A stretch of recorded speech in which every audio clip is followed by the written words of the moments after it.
پاکستان کے وہ خفیہ ہاتھ جس کو وہ چاہتے ہیں وہ ویڈیو اور آڈیو ریکارڈ کرتے ہیں، اور جس کو چاہتے ہیں وہ نادیدہ ہاتھوں کے ذریعے اس کو وہ لیک کراتے ہیں، اور ان کے وہ کچھ پارٹس اور وہ کچھ حصے وہ میڈیا کو دیتے ہیں یا سوشل میڈیا کو دیتے ہیں، اور اس کے ذریعے یا وہ بدنامی کا باعث بننے کی کوشش کرتے ہیں یا وہ ایسی سچویشن کریٹ کرنے کی کوشش کرتے ہیں تاکہ ایک political party P T I کو ڈسمینٹل کیا جا سکے یا ان کو بدنام کرنے کی کوشش کی جا سکے۔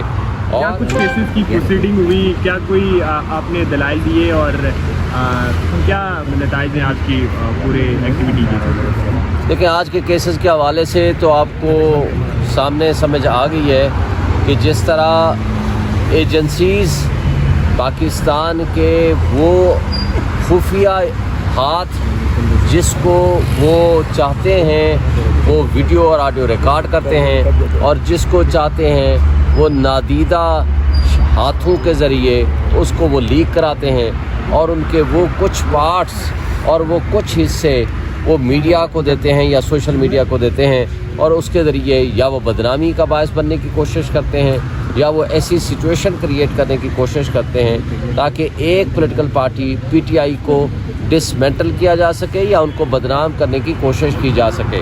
اور جو آج کے حوالے سے بات تھی، نہ صرف یہ کہ جس کی اتھینٹسٹی نہیں پتہ، جو کہ غیر آئینی اور غیر قانونی طریقے سے ویڈیو یا آڈیو بنائی گئی ہو، اس کا استعمال کرنا بھی جرم ہے اور بنانے والے کے خلاف بھی ایکشن ہو سکتا ہے، لیکن بدقسمتی سے نہ تو کسی کے خلاف ریاست نے ایکشن لیا، نہ ریاست نے کوئی سچ بولنے کی کوشش کی۔ آج سب ادارے جھوٹ بول رہے تھے، پیمرا جھوٹ بول رہا تھا اور کہہ رہا تھا کہ ہم کوئی ریگولیٹ نہیں کر سکتے جناب، ہمارے پاس تو سی او سی نہیں ہے، کونسل آف کمپلینٹ نہیں ہے۔ تو بھائی جب آپ کے پاس سی او سی نہیں ہے، آپ ریگولیٹر ہو تو آپ ریگولیٹ نہیں کر سکتے، تو یہ بتائیں تو کس کے حکم سے آج عمران خان کو پابندی لگا رکھی ہے؟ کس کے حکم سے میں میڈیا پہ نہیں آ سکتا یا باقی لوگ نہیں آ سکتے؟ اچھا پھر دیکھیں، پی ٹی اے نے جھوٹ بولا یہاں، اور آئی ایس آئی نے جھوٹ بولا، سارے ادارے جھوٹ بول کے یہاں سچ کوئی بھی نہیں بول رہا۔ سچ بولیں، بتائیں کہ کس نے یہ آڈیو بنائی، کس نے ان آڈیوز کو لیک کیا، کس نے وہ پرووائڈ کیا۔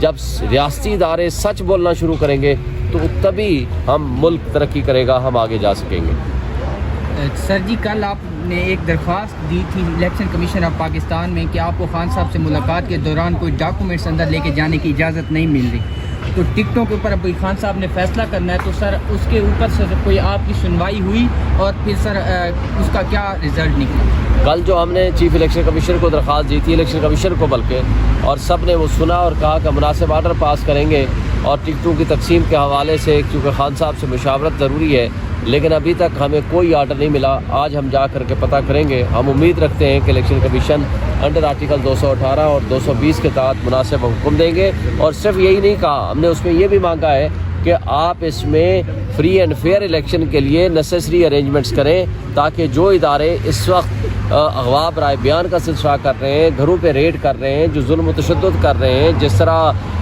عثمان ڈار کی والدہ اس کے بچے کے ساتھ زیادتی کی ہے اور اس طرح ان کے گھروں کو توڑا ہے، تو یہ سارے چیزیں بند کریں اور تمام کنسرن کو یہ حکم جاری کریں کہ وہ فری اینڈ فیئر الیکشن کا ماحول دیں اور سب کو موقع دیں۔ تمام ادارے اور گورنمنٹس جو ہیں وہ اعتبار تصور کریں پی ٹی آئی کو یا دیگر پولیٹیکل پارٹیز کو۔ سر، کیا وجہ ہے کہ پی ٹی آئی کو ابھی تک لیول پلینگ فیلڈ نہیں دی گئی؟ وکلاء بھی محنت کر رہے ہیں، دلائل پیش نہیں کر سکتے یا کیا وجہ ہے سر؟ دلائل تو پوری قوم لے کے کھڑی ہوئی ہے، 90% عوام آج بھی عمران خان کے ساتھ کھڑی ہے، لیکن دلائل کی بات نہیں ہے۔ مسئلہ یہ ہے کہ ہواؤں کا رخ ابھی ہمارے خلاف ہے۔ ہواؤں کا رخ تبدیل کرنے کے لیے اس کے لیے مافیا کا حصہ ہونا ضروری ہے، اس کے لیے سپر لاڈلے کو تیار کیا گیا ہے۔ ہواؤں کے رخ کو تبدیل کرنے کے لیے تقاضے شاید کچھ مختلف ہیں۔ ہم یہ سمجھتے ہیں کہ یہ ریاست ہماری ریاست ہے، اس ملک میں رہنے والے 25 کروڑ عوام کا یہ حق حاصل ہے کہ وہ اپنے منتخب نمائندے اپنی آزاد چوائس سے وہ منتخب کریں۔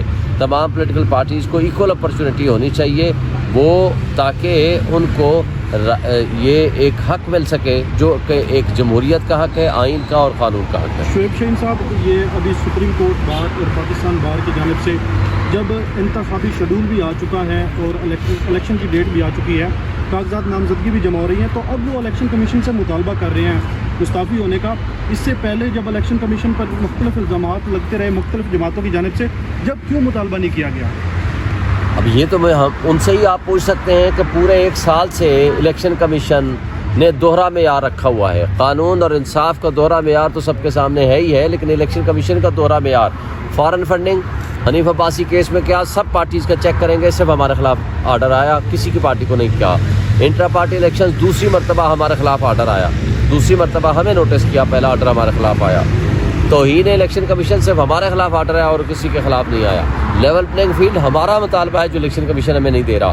زیادتیاں ہمارے ساتھ ہو رہی ہیں، پچھلے 1 سال سے غیر آئینی حکومتیں بیٹھی ہوئی ہیں اور الیکشن کو ڈیلے کرنے میں، جمہوریت کو ڈیریل کرنے میں الیکشن کمیشن کا ہاتھ ہے، یہ سپریم کورٹ لکھ کے دے چکی ہے۔ اس سب کچھ کے باوجود وہ سپریم کورٹ بار ایسوسیشن اور وہ پاکستان بار کونسل، وہ پنجاب بار کونسل آج تک سو رہے تھے۔ ہمیں نہیں پتا کہ آج وہ جاگے کس لیے ہیں، اس لیے کہ تاکہ الیکشن نہ ہو سکے، باقی تو وہ خود بتا سکتے ہیں کہ ان کے پیچھے ان کی کیا ریزنز ہیں۔ شعیب شاہین صاحب، خبریں ہیں کہ کوئی انڈر گراؤنڈ کیمپین آپ کی چل رہی ہے جس کے تحت جو ہے کچھ ٹیلی گرام گروپس بنائے گئے ہیں اور ان گروپس کے ذریعے آپ اپنے کارکنان کو پنجاب کے اندر موبلائز کر رہے ہیں اور وہ 8 فروری کو بہت بڑے پیمانے پر جو ہے وہ جواب دیں گے، لیکن اس سارے عمل کے لیے امیدواروں کا ہونا بہت لازمی ہے اور اس سمجھ میں کہا جا رہا ہے کہ امیدوار آپ کے پاس نہیں ہیں۔ ہمارے پاس انشاءاللہ پورے پاکستان میں امیدوار 1 سے زائد ہیں، کئی امیدوار ہیں۔ ہم انشاءاللہ امیدوار بھی دیں گے اور الیکشن بھی لڑیں گے اور سرپرائز دیں گے۔ سر، جب 1 سے زائد امیدوار ہوں گے تو ورکر کنفیوز نہیں ہوں گے؟ تھا آرمی ٹرائل جو چل رہا تھا، سیویلینز کا میڈیا لائک ٹرائل ہو رہا تھا فوجی عدالتوں میں، شارٹ سوال کرو تو میں جواب بھی کیا کہیں گے آپ اس پر کہ ابھی کوئی فردر اس میں کوئی پیش رفت ہوئی ہے؟ دیکھیں، جو ملٹری کورٹس کے حوالے سے جو چیزیں ہیں وہ سب کے سامنے ہیں، وہ غیر آئینی ڈکلیئر ہو چکی ہیں۔ ملٹری کورٹس غیر آئینی، وہ لا ڈکلیئر ہو چکا ہے اور اس کے اوپر جو سپریم کورٹ کے ایک لارجر بینچ نے اس میں اسٹے دیا ہے، ہم سمجھتے ہیں کہ وہ ایک لارجر بینچ مکمل کمپلیٹ ججز کو بیٹھنا چاہیے، سینئر موسٹ ججز پہ مشتمل ہونا چاہیے اور اس پہ سنجیدگی کے ساتھ اور قانون اور قاعدے کے مطابق اپیل کو سننا چاہیے، لیکن اس دوران اسٹے نہیں دینا چاہیے تھا کہ ہمیں افسوس ہوا اس بات کا۔ ہم انشاءاللہ امید رکھتے ہیں کہ سویلینز کا ملٹری ٹرائل نہیں ہوگا۔ شاہین صاحب، یہ بتائیے گا کہ ہواؤں کا رخ اپنی طرف موڑنے کے لیے بات چیت چل رہی ہے پی ٹی آئی کی کسی سے؟ ہماری کوئی بات کسی سے نہیں چل رہی، ہم لیکن مطالبہ کرتے ہیں ایک تمام اسٹیک ہولڈر سے۔ ہم یہ کہتے ہیں کہ یہ ہواؤں کا رخ تبدیل کرنے کا اختیار صرف عوام کا ہونا چاہیے۔ عوام جس کو لانا چاہے، عوام جس کو لاڈلا بنانا چاہے، اس کو یہ حق ہونا چاہیے۔ یہ ڈرائنگ روم پالیٹکس کو اور سیاسی اشرافیہ جو اپنے مفادات کے تحت فیصلے کرتا ہے، ان کو عوام ریجیکٹ کر چکی ہے۔ آپ سمجھتے ہیں کوئی ایک ایسا الیکشن ہوا ہو پاکستان کی تاریخ میں جس میں عوام کی جو نمائندہ جماعت ہو اس نے حکومت کی؟ ایک ہے حکومت کرنا، ایک ہے انہوں نے ووٹ دینا۔ آپ نے دیکھا ہے 1970 کے الیکشنز میں، 1970 کے الیکشن میں شیخ مجیب الرحمان کی پارٹی کو ہرانے کی کوشش کی گئی تھی اور اس کے لیے شیخ یحییٰ خان نے پیسے بھی تقسیم کیے تھے، لیکن اس کے باوجود 162 سیٹوں میں سے 160 سیٹیں شیخ مجیب الرحمان کی پارٹی جیت گئی، پھر اس کو اقتدار نہیں حاصل کرنے دیا گیا۔ تو پھر کیا ہوا آپ کے ملک کا؟ اللہ نہ کرے کہ ایسی کوئی سچویشن ہو، لیکن عوام کے فیصلے عوام کو کرنے چاہیے۔